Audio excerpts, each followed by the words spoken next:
Awesome. Well, hello everybody. I'm Alex. I already introduced myself earlier. This is Prompt Engineering and Improving AI Performance. So a little bit about me. That's me. I'm a software engineer and product manager by trade. I'm the founder of Calabria. We're building the virtual teacher's assistant for the classroom using AI. I'm a patent holder in creating applications with computer vision as well. And I actually think out of all of these, like this is the one that I hang my hat on the most. Is I spent 3 years self-teaching myself in state-of-the-art LLMs and AI while I was founding Calabria. And I think that's important because the resume stuff is all nice, but so much of this is really practical. And I'm going to try to give you guys a lot of like hands-on examples with this today. So about Calabria, that's our MVP right there. Virtual teachers in the classroom AI. The way that we're differentiated from other AI is that we want to make our responses more concise. We want to understand student context and intent when they ask their questions. And we want to be conversational. We don't want to just spoon feed students the answers, right? And so we started out with prompt engineering, and now we're looking into more advanced techniques for our version 2. And we'll talk a little bit about some of the reasons why prompt engineering isn't quite enough for what we're trying to do and kind of give you guys an idea of how to use these different techniques in your application. So what are LLMs?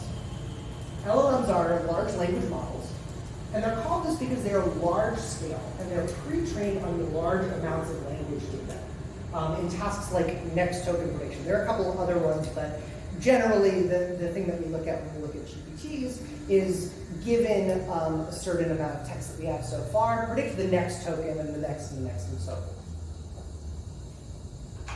So you can see here that we start off with pre-training, which is, I should say it's an unsupervised task.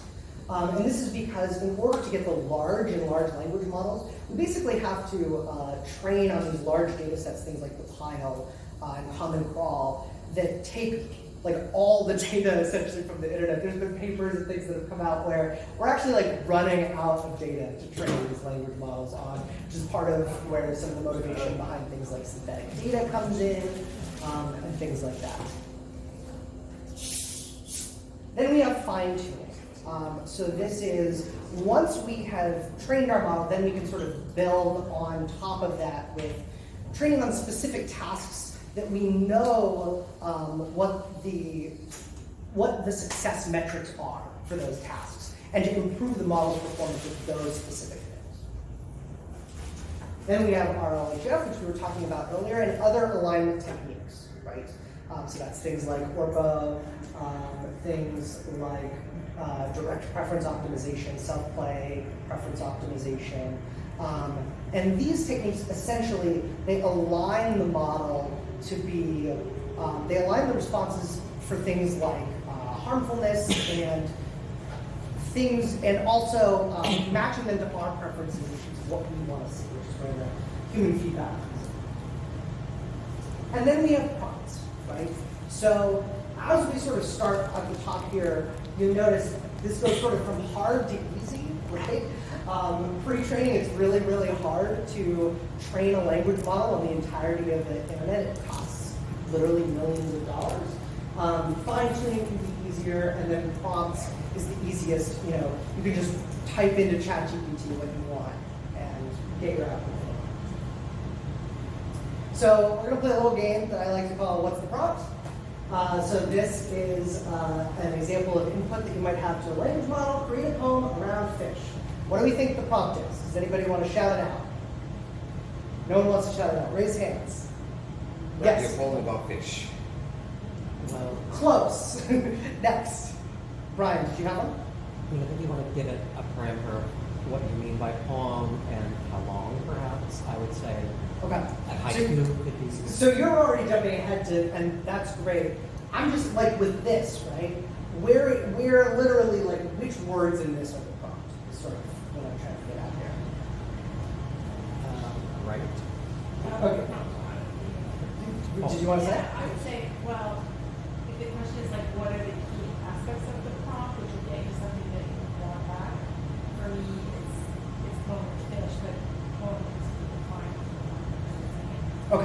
so a lot of this is too big. We got a lot of that. So you guys are already thinking about some stuff that we're going to talk about later, but I'll just sort of give you the answer here, right? The prompt in this is create a poem around, and then the actual input would be something like yeah, sort of. And I'll show you here. This is an example of me actually using this in the playground here, right? We have system message, create a poem around, and then literally just the user message here is fish. And you can see it gives me this nice little poem about fish. It's actually longer than that, though. So you can actually want to read it. Okay, so here is a slightly more complicated example. What do we think is the prompt here?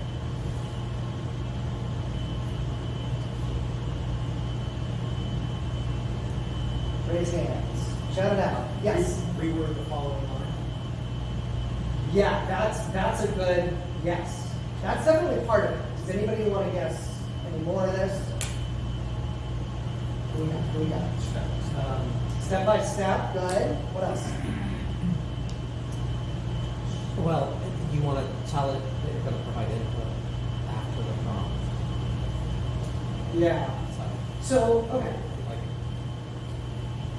So I actually think about the prompt as being pretty much everything that's here, other than this bit at the end, right? Because the thing that I'm trying to reword is this part here at the end. But if you want to be more specific, and there's a couple of things going on here, so I'm not surprised that it's maybe a little bit hard to parse this. Okay, and then here we have the example of what actually happened, right? Rephrase, should I stay or should I leave? That's what I'm asking. Kind of lame, I didn't think. Again, this is not actually maybe an optimized prompt. I didn't think this was a good answer. But here's, I think, a better way to think about it maybe, is that this is almost like a prompt template, right? So there's kind of two parts of this that need input. There's the lyrics to a specific Taylor Swift song that gives them all context, right? And then you can see I hopefully there's some Taylor lyrics here. And then there's, the actual part where you would actually insert the input, right? So Brian, you got a good point of, hey, the model's not expecting the input, where's the input? I snuck it in here because rather than something like ChatGPT where you just have this prompt and then the user would write something at the end, you notice I've actually, as programmer, inserted it sort of into the middle of this phrase, right? Which is kind of tricky, a little trick on it right there. Okay, we'll do only one more, I promise. What's the prompt? So this is a little meta prompt for you guys. This one is very tricky, but I just want to see if anybody has a guess about this. Anybody? Going once? Going twice? Raise hands. Brian, what do you think? Well, regardless of whether I was the AI or not, I could be human or either human or the AI. Yeah. I don't know what you mean by act like the beast, right? So yeah. I would, So it's I not, would it's want not to define specific enough what for I you. mean by that. Yeah. And I also don't. So the prompt is create a prompt. Yeah, It's well- only to create a prompt, but I don't know it. I don't know if it's going to be a visual, is this corporate out or Yeah, an it is image or a interesting. text. Yeah, like you said, it's actually native because it's not the prompt. You can't find the prompt in the irreparable data to generate for the prompt. Yeah, Right, okay, so you're so- picking up on the fact that this is like a meta prompt where Yeah. it's an AI create, so you're like, oh, the prompt's not So you have to say something like create act like the beast. Act like the beast from Beauty and the Beast and Apocalypse. Yeah, right. So all good points. I was trying to trick you guys, so it's probably better than the answer to this one really exactly, right? Actually, the prompt for ChatGPT, you notice the other ones I was using in the playground.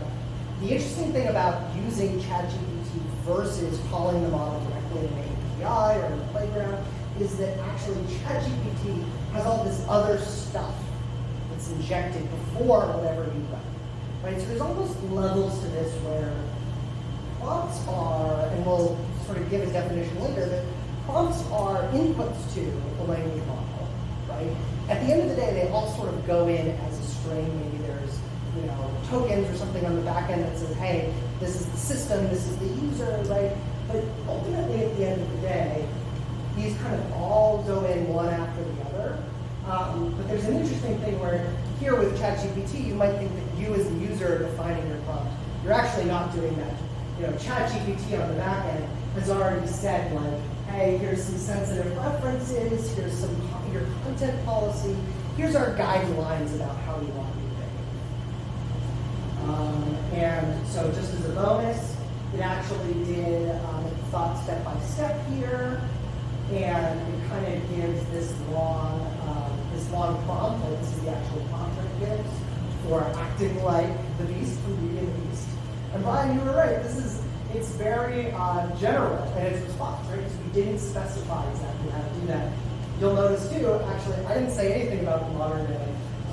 The Beast's daily routine here includes learning about the world through the internet, right? Which was not exactly what I was going for, right? And you can see when I actually plugged this prompt into the system, and I asked, hey, how do I change the tires on my car? The Beast from Beauty and the Beast. It just answers normally. It's just like, hey, changing your tire on your car is a practical skill that can come in handy during emergencies, right? It's not even pretending to be from Beauty and the Beast at this point. So that prompt was the meta prompt itself, right, was very effective. So if you wanted an assurance that this is valuable, that you're here as a human learning how to do this, right? Actually, AI, it turns out, not very good at doing this. And Brian, to answer your earlier question, all this stuff, all these examples are using for our So what is prompt engineering? So here's a definition from McKinsey, which says prompt engineering is the practice of designing inputs for AI tools that will produce optimal outputs, right? I think this is technically correct, but it's kind of a lot. Even just the word prompt engineering, right? It's very complicated. It's very big, and this feels like a very complicated task to get on there. I have a little bit of a different definition. Prompt engineering is just writing for a statistical audience, right? And I'll tell you a little bit more about what I mean by that.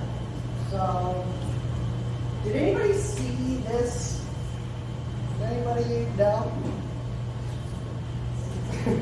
So, there was this thing in winter last year about ChatGPT getting lazy, right? And I love this paragraph from this article from Ars Technica specifically, because it has all these examples. It says, since the system prompt feeds the bot a correct date, some began to think there may be something to this idea. Research has shown, and why would you think that it would get lazier during the winter? Well, research has shown that models like GPT-4 respond to human-style encouragement, such as telling the bot to take a deep breath before doing a math problem. People have also experimented with telling the model that it will receive a tip for doing the work, or if it gets lazy, telling the bot that you have no fingers seems to help lengthen outputs. I don't know, I guess that's like, hey, I don't have any fingers, like do it for me, please. This is like a human rights violation. I don't know why that works. But so I tried this out to prepare for this talk. So first prompt we have is Wednesday morning. You have 3 cups of coffee to drink today. You're rested, productive, and working purposefully to get things done. You know that the next task to cross your desk will net you a $500 company bonus if you get it right. Take a deep breath and answer the following questions as best you can. Versus Friday evening, 4:55. You hate your boss, you don't like this job, your favorite TV show is about to start, and you can't breathe because you're having an anxiety attack. Okay. So what do we think happens when I try this? Do you think it worked? Do you think it didn't work? Show of hands, who thought it worked? To give you an answer, or to give you a more creative answer? Well, who thought that it made a difference, right? Yeah, it would match your tone. Yeah, okay. So we generally think that it's going to make a difference. Yeah. We think it might match the tone. So first of all, I was actually This is the sad GPT response. I was bummed out at first because I was like, oh, OpenAI, their alignment works really well. You can see here, the AI is like, no, you're not, I'm not sad, you're sad, right? Like, I'm sorry to hear you're feeling this way. Let's take a deep breath together, right? I was like, oh, it outsmarted me completely. And then it gave me this business plan, right? And you'll notice here too, I'm about to compare these two outputs. I actually compared these on temperature 0, which is an important thing to note for a lot of these examples here. Setting the temperature to 0 decreases the non-determinism of the model, right? So it means that I don't think it completely makes it deterministic, but in my testing, when you run the same inputs, the same prompt with temperature 0, you get the same outputs a lot of the time. So that helps to sort of give us confidence that we're actually comparing two things that are similar and not sort of random factors, right? So here's the two business plans, right? Sad is on the left, happy's on the right. And you can see that these business plans look very similar, right? Actually, the tone isn't that different. So again, I thought, oh, well, OpenAI really outsmarted me here. Did you have a...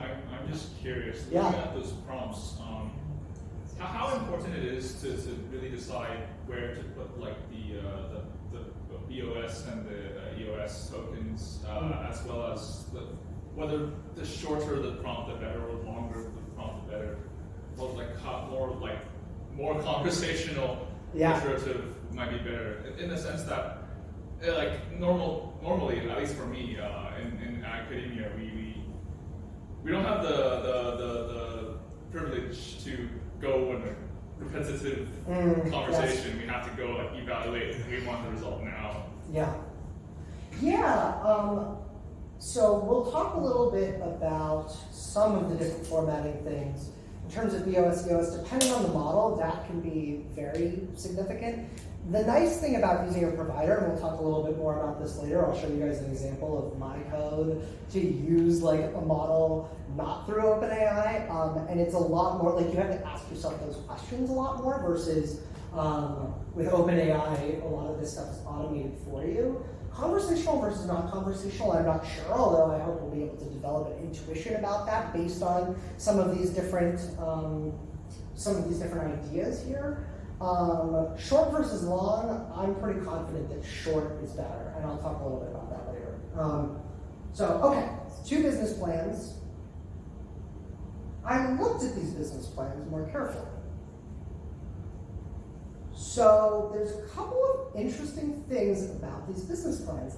HappyGPT here adds this whole extra sentence about leveraging cutting edge technology and aiming to be the leading provider, right? SoundGPT doesn't think they're going to be the leading provider, right? SoundGPT thinks we're going to have 1,000 paid subscribers within our first year.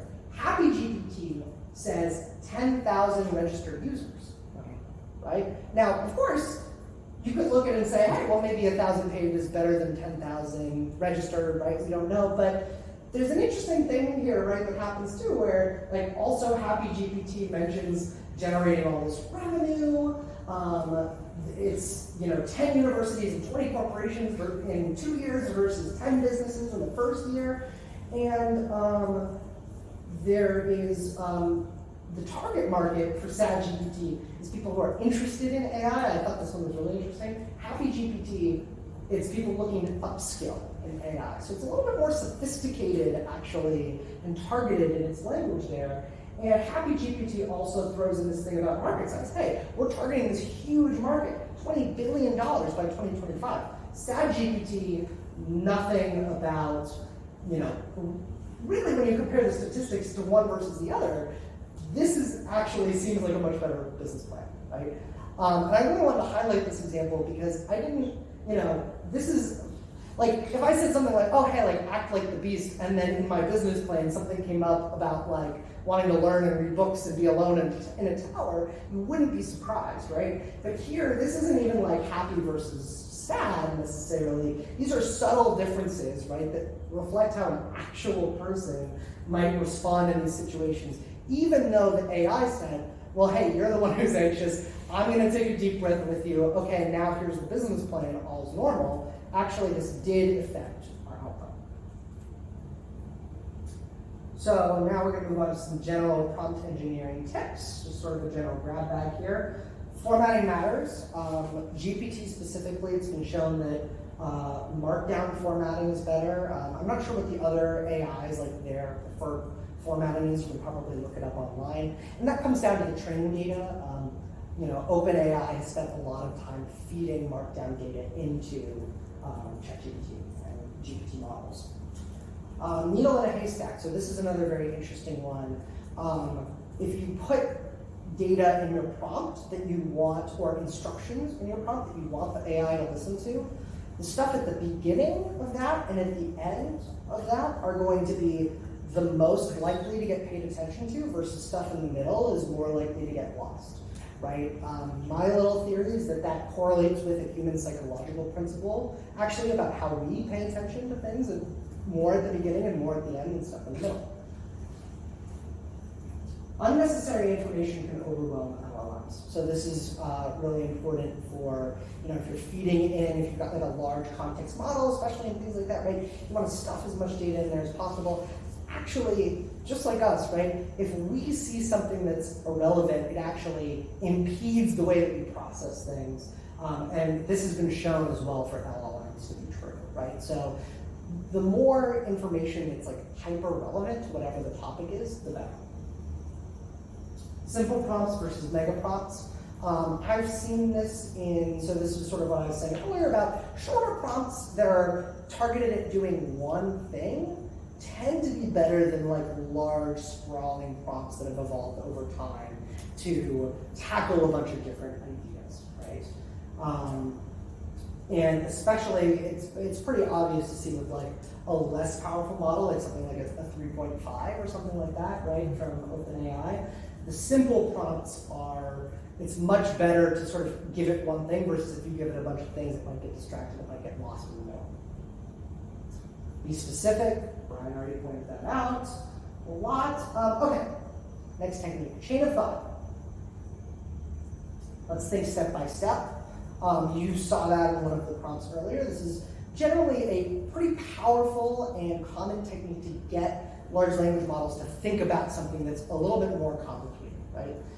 But just saying let's think by step by step doesn't always work, as we saw in that one example, right? Where it wrote out all these steps for me about how to make the prompt, but it wasn't actually even, it was just like spewing a bunch of information, and then I just did it a second time.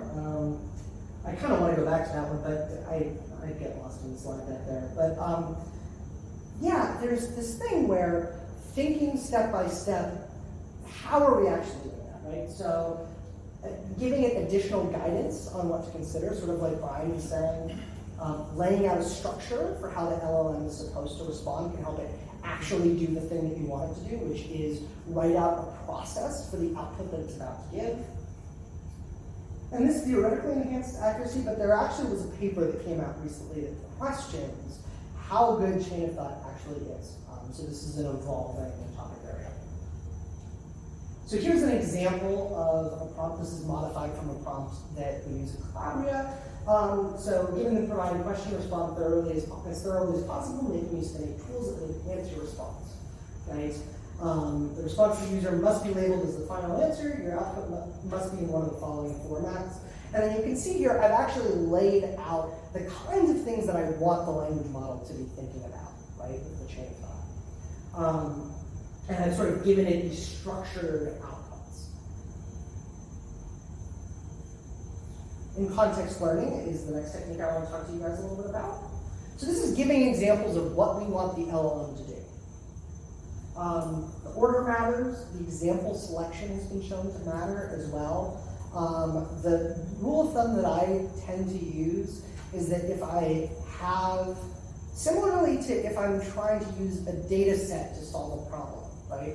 I don't want all of my examples to just match one of the cases that I'm looking at, right? So, you know, if I've got a classification problem, I'm trying to say like, hey, tell me if this writing is good or bad, right? I want to have a couple good examples, a couple bad examples, right? I don't want all the examples to be about the same topic. You know, I want to sort of vary it up, right? And there's this sort of thing about order mattering. It's an interesting question. I don't exactly know if there's, like, just given a problem, like what the best way to order things is. But it's something to keep in mind that if you shift the order of the examples around, a lot of the times that won't just sort of make your performance the same. It might change it completely. And this can hook naturally into retrieval augmented generation as well, which we'll talk about in a second. And the purpose of this is to enhance accuracy. So here's another example. You're writing notes for a teacher giving feedback to a student answering a question. Your job is to determine if the student understands the question correctly.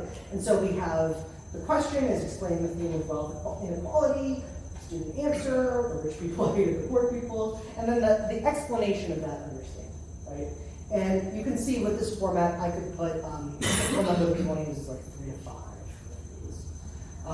So in this one, you can see actually, there's only there's actually only one example here, which is everything with number 1. Number 2, this would all be input from the user or from the application that we're using, right? We ground the question that the student puts in, or the question that the student is answering rather. Then we have the thing that the student actually said, and then we have a space for our model to understand. And we actually say, hey, we prompt it to get ready of, hey, this is going to be the understanding explanation. Okay, now go. Tell us what that understanding means. Retrieval augmented generation is a way to inject data into your prompt dynamically that is relevant to the user input. So this was sort of what we looked at earlier with the Taylor Swift stuff. It allows models to use knowledge that's not in their training data or to adapt to changing situations. And this is the main technique that we can use to solve hallucinations. It's like the difference between giving a student an open book test and a closed book test. Okay, so I decided to test this today with a very topical example. Who's the Democratic presidential nominee for 2024? I expected ChatGPT to not do this and just sort of give me a normal output and not use any RAG, but it actually did use RAG, right? So it searches 2 sites here, looks at Bing and it looks at Ballotpedia. But this is an example that we can see of how extracting relevant versus irrelevant information is really important, right?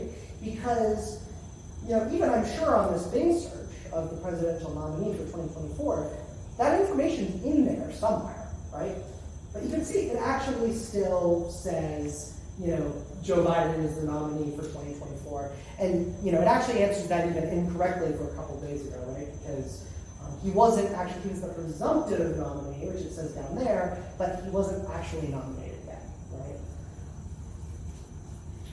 So I put in an article from CNN. Hey, here is about Kamala Harris beginning her 2024 bid. Joe Biden's dropped out. All of Kamala's support, all this different stuff. Okay, now reevaluate this question. Oh, based on the new information, Joe Biden has ended his re-election bid, right? And it's unclear, but now Harris is a leading contender for the Democratic presidential nominee. So you can see how providing the actual data, right, and it makes sense. If we tell the model, hey, there's this article, here's the date, it's from CNN, right? The model goes, oh, okay, great, I'll answer this question correctly. Is the data like a real-time processing? Is the data real-time? So this one, that's an interesting question, right? Because it would be interesting if OpenAI, they might cache some of these results, right? Like, that would explain why it just says, hey, Joe Biden's still the nominee, because if they took this search result a week ago, right, that would be current enough for most use cases, but not this one. I'm not totally sure, though, because it could just have been that it thought Ballotpedia was the more trustworthy source, and sort of Bing, because it says here, oh, there's some potential alternatives, we're not sure, right? it's privileging Ballotpedia here as the actual source for this info. Okay. You said about the order making a difference about efficiency. Does it make a difference in the accuracy too, or just the efficiency? Are you, so are you saying does order make difference in accuracy? Yeah. Yeah, so that's actually what I meant, is that the order, and that's like an interesting question too, right? It could have been that there was like a thing sandwiched in the middle here somewhere that said, hey, President, Kamala Harris is the person running, Joe Biden has dropped out, right? But if you sandwich that in the middle of Joe Biden, Joe Biden, Joe Biden, Joe Biden, Joe Biden, Joe Biden, right? Then the model's going to be more likely to bias on his answer. Okay, so now we're going to talk, oh, yeah, sorry. I don't know if you answered this already or not, but how does ChatGPT keep up with the news every time there's a breaking news? I'm a traditional journalist. Yeah. So Yeah, that's a great point. So, actually, this is how ChatGPT does it, is with retrieval augmented generation. This search example is retrieval augmented generation. And I think, I forget if you were here for this part, but we talked about sort of pre-training, fine-tuning, all these different things. OpenAI trains a new model, once every couple months, maybe a year, right? They update their model with the current information. But, it's really, really expensive to do that, right? It costs them millions of dollars to do that each time, to actually update the model's information in and of itself. Which is why they use retrieval augmented generation for stuff like this, which is, week by week, month by month, right? Because it's much more cost effective to use a traditional search algorithm to pull that data and just put it in the prompt versus retraining your entire gigantic model to accept this new information. And where's the line in between that and hallucination? Because if you've got the model, it's been retrained and is quality, and you're using input to then give you the exact output, and then that's become part of the opus, that seems to accelerate potential hallucination. I don't know. So, Yeah, wait, sorry. No, you can. I have this, I remember this, because I hate the term hallucination. I think it's very misleading. There's really a range of errors that can be generated by generative AI. So if we think of a continuum of errors, I think the answer depends on the type of error we're seeing, right? And so there's some errors that are just factual, right? And factual errors are easier to fix with RAG because you're literally just updating. In fact, you can tell it. I've had examples of this in the prompt where it gave you the wrong answer. So I just told it, no, you're wrong, this is the answer. And then you're like, you're right, thank you, blah, blah, whatever. Yeah. But then there's other things that are clearly erroneous, and I think it's more obvious in like a multimodal model because it's not reconciling something from visual and textual data. And there it's a different, I think that's why hallucination is a really, really bad term because it's not that, I'm not irresponsible, but it's all over the place, everyone's using it. But that type of error is really just a model itself not being able to reconcile itself with inconsistent data. I guess I still keep coming back to this is challenging for me because we're asking it to give us a response. And we didn't like the response because we knew as humans it was inaccurate. So we actually gave it the response and then it parroted it back to us, which to me doesn't seem like it's that useful. Right, yeah, Right? that's super interesting. Yeah, I love that point. Because in this example, super easy for me to go, I'm correcting the output. But the intention of this, right, is that the model itself is, doesn't have this data inside it, right? The model itself, we know that the model can't answer this question because we know when the model was trained, right, which was, months before, right, this question was answered. And we know how to get new information, right? So all of these prompting techniques that I'm showing you guys, a lot of them are not necessarily for, and I probably should have said this up front, a lot of these are not necessarily just for personal use, right? A lot of these are for doing these tasks at scale, right? And building applications or building pipelines in order to do the tasks that you want to do.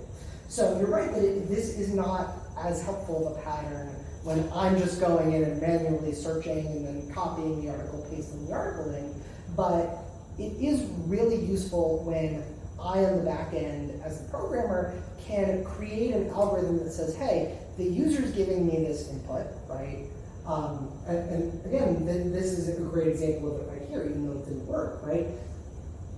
OpenAI does something in the background that looks at this question and says, hey, this is a question where this information is constantly changing, right? And so let me search different websites to grab information on that, and then let me put it into the prompt for this model so that we can answer this question more effectively. And here, it didn't quite work, right? Which is why I ended up sort of plodding along. But ideally, right, what would have happened in this case is that actually OpenAI's own algorithm would have pulled the model that I pulled, right? So I just sort of short-circuited the process and made it a bit easier for the algorithm.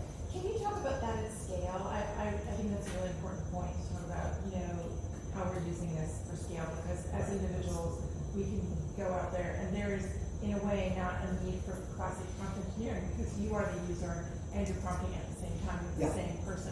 Those lines are blurred. Yeah. Can you talk a little bit about that role of the prompt engineer between the model on the back end and that user, and like how you're navigating that? How that is enabling a scaled newer model that's unique and different than any user just going direct to OpenAI. Yeah. Very great, very big question. With RAG specifically, and this is something where I've looked into a couple of the frameworks. I'm not as skilled in RAG because a lot of this stuff too, it actually starts to get into like data science, right? Like, grabbing in and pulling in data scientists to do some of this stuff and building your own data science skill set is really helpful because when it comes to retrieval augmented generation, a lot of what you end up doing, right, is basically what's called hybrid search, right? So there's semantic search, which takes different documents and then embeds them into what are called semantic embeddings, right? So it essentially uses a language model to take your documents and extract, almost compressing the documents in a way, but extracting relevant information about those documents that can then be searched by an algorithm, right? And on the semantic side, that's more of the things that large language models do, right? Like the meaning behind those documents. And then there's also keyword search as well, right? Which is a more traditional, very sort of tried and true techniques, right? Of depending on the presence of each word in the document, right?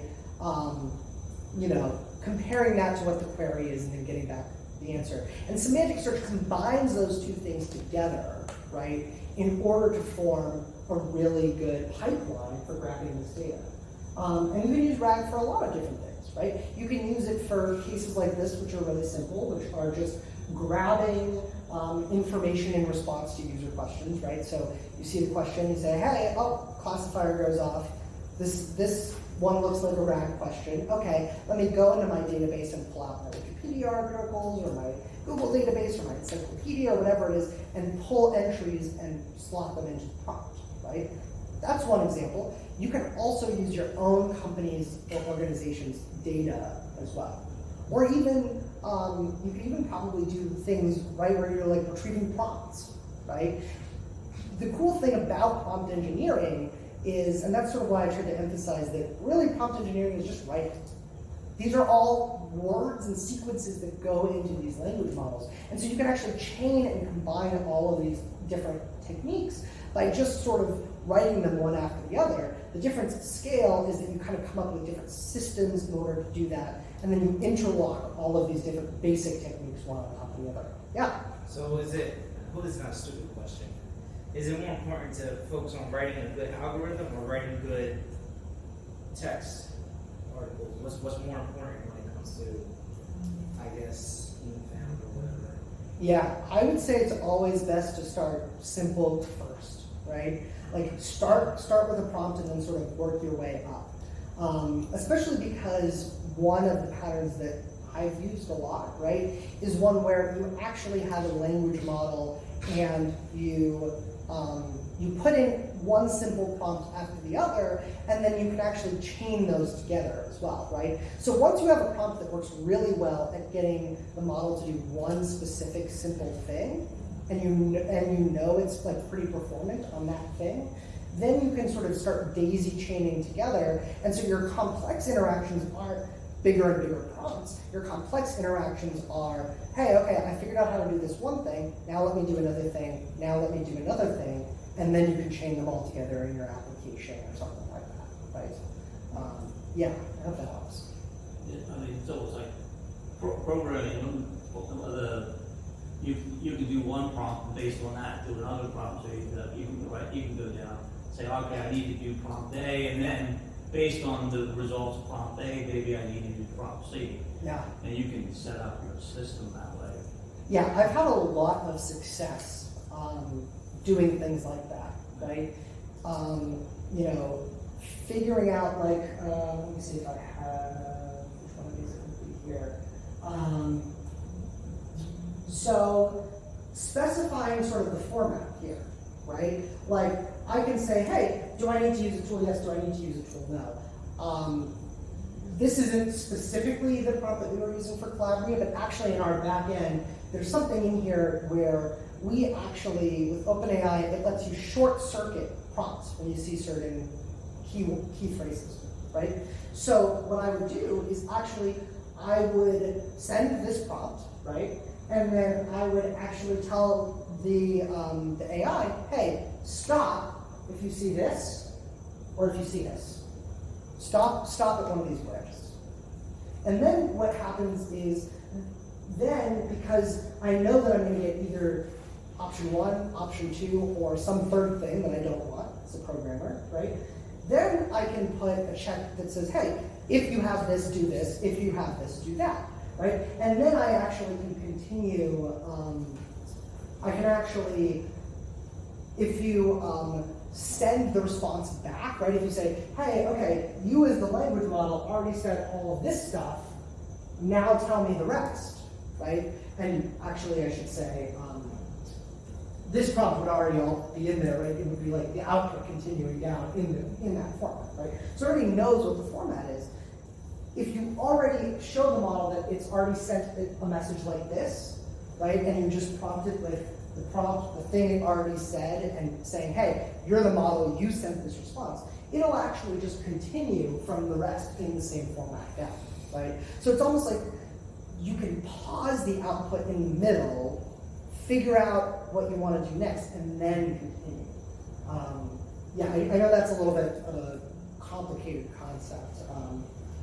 Let me know if you want me to explain that a little bit more, but yeah, so there's a lot of really cool stuff that you can do at scale with applications and things like that. Okay, I'm gonna sort of speed through some of the rest of this stuff. That. Okay, prompt tuning. I'm gonna go quickly through this one because I haven't used this that much yet, but I know this is a really powerful technique, so I want to tell you guys about it so you can research in your own time. So how do we know that we're getting the best performance with our prompts, right? We just saw how, you know, you offered a tip, it does better. You say you hate your job, it does worse, right? All these wording choices, you know, how do you know if based on formal or informal if it's going to do better or not, right?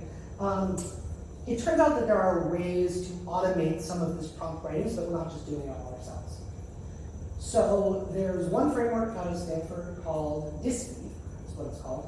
And it uses a framework of compilation for prompts and models. So it sort of sets all of these things up in a chain, and then here, I'll just put this on the screen here. So it chooses prompts and examples to optimize outputs. And the way that it does that is you take a really strong model or strong example, human example data, right? And you have a data set of different outputs, outcomes that you want to achieve. And essentially what you do is you take a weaker model or even a strong model like GPT-4, and you run the model on different prompts. And over time, this system essentially automates and makes changes to the different prompts in order to optimize towards those outcomes that you've selected. And this method, I have not used this method too much myself, but I did want to include it because I know I've seen there's been examples of this really performing super well. Yeah. Is there a reason? Would you be essentially just feeding different prompts to the language model and then hoping for the, like using some sort of keyword or like evaluation metric to then see whether? Yeah. So you're essentially, and this framework is very flexible. So there's a lot of different evaluation metrics that you can use. There's a lot of different ways that you can change. You can actually use this to either change the prompts. You can use it to change the in-context learning examples in the order, like I was talking about earlier, right? This would actually sort of go in and optimize that order for you and figure out which order is best for performance. And as well as actually tuning the model, which we'll talk about in a little bit. There is a cost associated with it, which is why this technique is usually really good for getting a cheaper model to do it as well at a specific task as a larger model. Because with a cheaper model, you can run it a bunch, right? And then actually they've been able to do things like get models like GPT 3.5, or even models that you can host locally on a machine, right? Things like, I believe like T5 Large maybe was the one that they used. And they're able to get state of the art on specific tasks with this. So this is a really cool framework to look into. I would definitely recommend it. How long would this process take? Say if I want to implement this tonight. For my model. In terms of the actual computation time, again, depending on which model you're using, could take longer, could take short. I mean, there's a lot of different, the more stuff you try to optimize all at once, the longer it's going to take, right? As in, would it be beneficial for me to just, would it take longer to just fine tune the model, or is it just using this, something like that? I would say, it really depends. I would definitely recommend taking a look at the GitHub tonight. It's publicly available, this is free. If you just search GitHub DSPY, you'll find it. Take a look at it. I would say also like, this framework to me feels very intellectually complex. There are like quick start examples and things like that. I would say that this is sort of an advanced technique. If you're used to fine-tuning might be easier, right, to get set up with.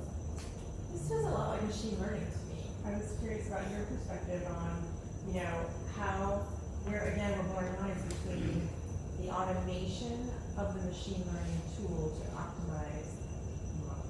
I'm curious, like, how does that actually execute? Well, because you're still training the model, right? Like, No, but I mean, Well, this one you're not necessarily even training the model, You're not training. actually. You're training the prompt while you keep the model the same, which is kind of like a weird, funny twist, which is why we're going to sort of transition into fine-tuning from this, right? We're going from, the simpler prompt engineering, right, out to fine-tuning. Did you want to say anything about that, for instance? I mean, I think that's right. It's machine learning. I think a lot of deep learning is basically the same as machine learning. Yeah. It's like the same principles, and so like it's an automatic. Like you can build it into a machine learning pipeline quite easily. Prompt engineering. Yeah. couldn't you just, maybe this is too simple, but maybe just run a unit test with different prompts and see what results you get? Yeah, there's definitely recommendations that unit testing is a really good idea. Just feed it. Yeah, of course. I mean, unit testing is hard, right? Because, and we'll talk about this a little bit later too. It's really hard to like unit test it to actually, because you're dealing with there's a wide array of different unstructured inputs that come in, right? So you can't necessarily test for all of the different cases like you would in software. No, that's why we get certain questions, certain answers you look for. Yes, Just- yeah, for sure. Well, I think the caveat here is if I were to use it to come up with a good prompt for my model, I would still be using GPUs independent of the flops, inference rates, and dependent on that, unless I Yeah. have money to use GPT for do everything there. Yeah, so, yeah, prompt tuning is more, yeah, it's interesting. I'll keep thinking about like what the cheapest way, we'll also talk about, we'll talk about LoRa too. I mean, I guess you're probably already familiar with all those, but. Is there a Yeah. in DSPY is it known for restricting the output of an LLM or a VLM to a specific semantic structure? Can it do that? Oh, that's tickling my brain. There's definitely frameworks out there. DSPY, I don't think is the main one, but Right. I've seen, there's one technique that we'll talk about a little bit later too that I think can do that, but there's definitely something in the back of my brain. I think if you look into it, there are people who have really worked hard on that problem. OpenAI also, they've got good like function calling, I think, is sort of their version of that. Yeah. Thank you. Okay, I'm gonna keep moving with this. Other methods of improving LLM performance. We just talked about it, but fine-tuning. Fine-tuning involves taking data where we know the desired answer and using that data to directly update an LLM's weights. So this is going to be the cheapest and easiest to do with open source or open weight models. Llama 3, Mistral, Gemma 2, etc. Services like OpenAI do offer this, but a lot of the times they charge you to fine-tune, and then they charge you more to host the fine-tuned model, so they kind of get you twice. If you just do this yourself, it costs some, GPU hours, but then once you have the model, you have the model. It's cheap, as cheap to run your own Llama 3 fine-tuned as it is to run a Llama 3, normal, right? So definitely recommend Hugging Face as a resource for like open weight models. If you haven't checked them out already, they just have everything. It's really simple to get set up with them, relatively speaking, I should say, because fine-tuning is much more complex.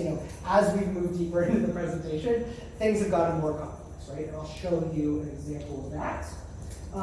So this is actually something I was cooking on last year for Calabria. And this is real code that I used to fine-tune a model. So you can see I sort of have my import statements at the top, not super important. I define my model here, and all of this is using Hugging Face's transformers library. So that's sort of from transformers comes from. So I import my model, I load my tokenizer. You notice that I have to actually set up the tokenizer myself. Unlike with OpenAI, right, where they manage turning your words into tokens, here you have to think about it. So you can see here, right, like I have my prompt up there. It's in code, right? It's a string still. It's just text, but it looks a lot scarier now because it's in code. And I have these very complicated looking functions that basically they're not really written very clearly, but they essentially lay out a certain format, right? You can see, like, if there's context that I want to add to the example, I have the word context, right? If the student is saying something, I have the word student. Otherwise, I have this word persona here. I guess that was when my data set was using different personas that could be input, like a commenter or a teacher, right? And you can see there's conversation and then few shot, which is in context learning, right? So that's, the prompt is there, but then there's also other examples that I'm putting in. Yeah, what's up? When you mentioned few shot, I don't quite understand what few shot is. Okay. Yeah, that's a great point. Let me actually see. In a sense, what I currently understand is like I have a pre-trained model and then you try to prompt it and based on what you prompted, it's like a few shots. You embed the embedding space of your text into the model and have it output whatever. Yeah, so it's not actually learning, it's just prompt. Yeah, so great point. So that comes back to this concept of in-context learning, right? So zero shot just means you give the model the prompt and that's it, right? So you say like, hey, classify, tell me if this is good writing or bad writing, right? Then one shot is, tell me if this is good writing or bad writing. Here's an example of good writing, right? And then you put the example of writing, and it's like, okay, now give me your answer, right? Then you have like 3 shot would be, here's an example of good writing, here's an example of bad writing, here's an example of good writing. Okay, now go, right? So the common ones are like 1, 3, and 5. There was a paper that came out recently that as many as hundreds of examples could help improve context with this, which you might think, hey, how do I fit hundreds of examples? There's like Gemini, I think they're testing 1 million context length right now. So you could really fit a lot of examples into there. But yeah, when I say the different shots just means more examples of both the format, which I think is probably the most helpful with this, right? Because, yeah, like these language models, if you give a bunch of examples of the format, that's going to be really, it's probably going to follow that format. Like, versus like performance, there's definitely some literature that, especially as the models get larger, right, that they can learn from the examples and that they actually do end up performing better. That's why a lot of the leading language models, they say like, oh, we did this well on this benchmark, and then they have like in parentheses, oh, we put in 8 examples for each of the things, right? Because it improves the performance. But it's not necessarily guaranteed. It's finicky, right? The order matters. Which examples you pick matter, right?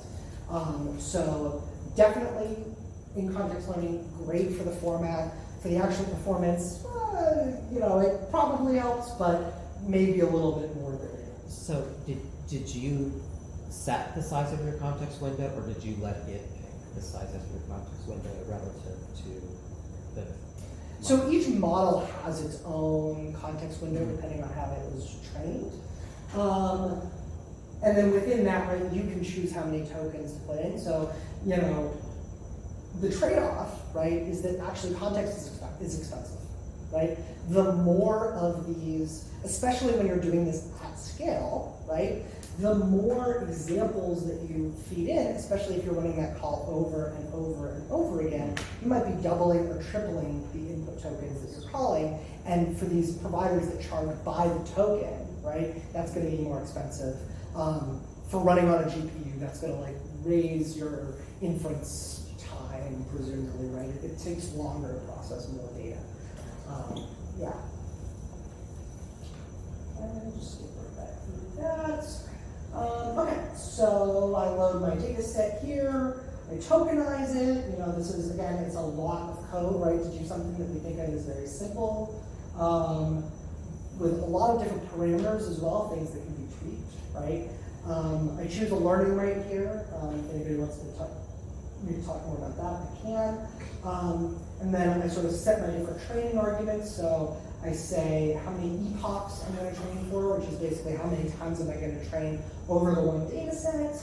I set my batch size, which is how many data points am I going to process at once. But then here at the end, it's really simple. I write train. There we go. See how simple that was? No, it's not simple at all, but the transformers library from Hugging Face makes it simple. So why do this when it's super annoying and hard and you have to write a bunch of code? Well, tuning modifies the internals of the model itself. So it can allow for more resilient and more comprehensive changes in behavior. And here's a little fun example of what I mean. This is something that I stumbled upon on researching. This is actually a state-of-the-art AI technique that is being used to give an open weight model an acid trip. So you can see here, it's still code, but this library is actually super simple. I would really recommend, I'll just flip back to this blog post again, Representation Engineering Mistral 7B acid trip.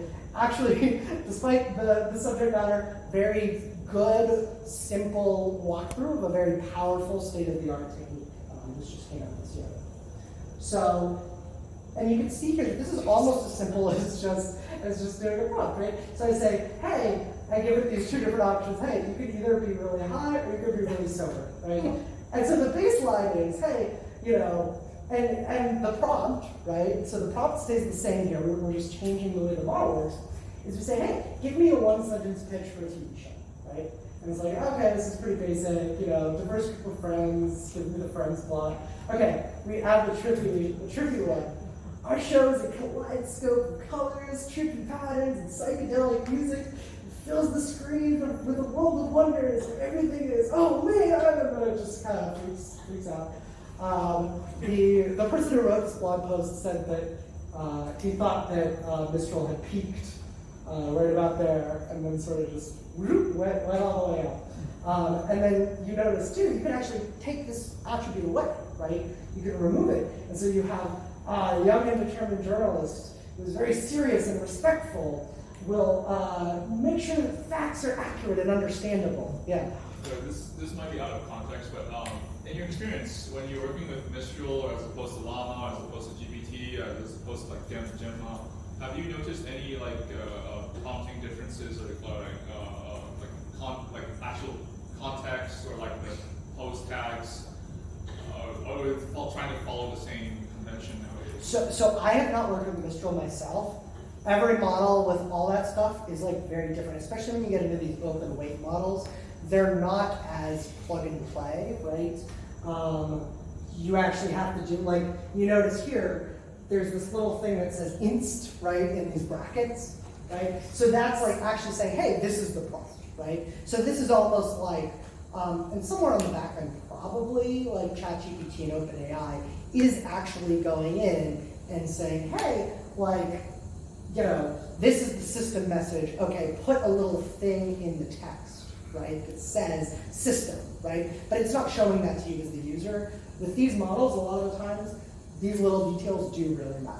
Like, Llama has its own one, Mistral has its own one, and it all comes back to that these models were trained on these different examples with these different formats, right, by different companies.